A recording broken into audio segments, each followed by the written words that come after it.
আসসালামু আলাইকুম রহমতুল্লাহ। দু একদিন পূর্বে একটা ভিডিও দেওয়ার পরে থেকে অনেকে একটা বিষয় দেখলাম প্রচুর পরিমাণে কমেন্ট আসছে, সেটা হচ্ছে সৌদি আরবের বিজনেস মাল্টিপল এন্ট্রি 1 বছরের যে ভিসাটা দেয়া হয় বা এখনো পর্যন্ত এটা চালু আছে, কিন্তু বিষয়টা হচ্ছে গত 3-4 মাস পূর্বে থেকে এই ভিসাটা নিতে গেলে অনেক জটিলতার সৃষ্টি হচ্ছে। যেমন আপনি যদি নতুন করে ভিসা নিতে চান তাহলে সেই ক্ষেত্রে আপনার হাই কোয়ালিফাইড হইতে হবে, আপনি একজন হাই কোয়ালিফাইড মানুষ হতে হবে এবং আপনার প্রফেশন ভালো হতে হবে, আপনার ব্যাংক স্টেটমেন্ট থেকে শুরু করে আপনার ট্রাভেল হিস্ট্রি থাকতে হবে, দেন আপনি এই ভিসা পেতে পারেন। আদারওয়াইজ আপনি যদি এই ভিসার জন্য অ্যাপ্লাই করেন তাহলে আপনার পুরো টাকাটাই চলে যাবে। তার কারণ এই ভিসা অ্যাপ্লাই করলে বা সৌদি আরবের যে কোনো ভিসায় আপনি যখন অ্যাপ্লাই করবেন, ভিসা যে ফিটা আছে এই ভিসা ফিটা কিন্তু কোনোভাবেই তারা রিফান্ড দেয় না।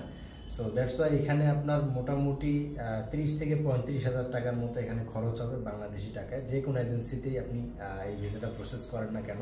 তো এই জন্য সবচেয়ে বেটার হয় আপনারা যদি কোয়ালিফাইড মানুষ না হন বা আপনার যদি ট্রাভেল হিস্ট্রি না থাকে তাহলে সেই ক্ষেত্রে আপনার এই ভিসার জন্য অ্যাপ্লাই করার প্রয়োজন নেই।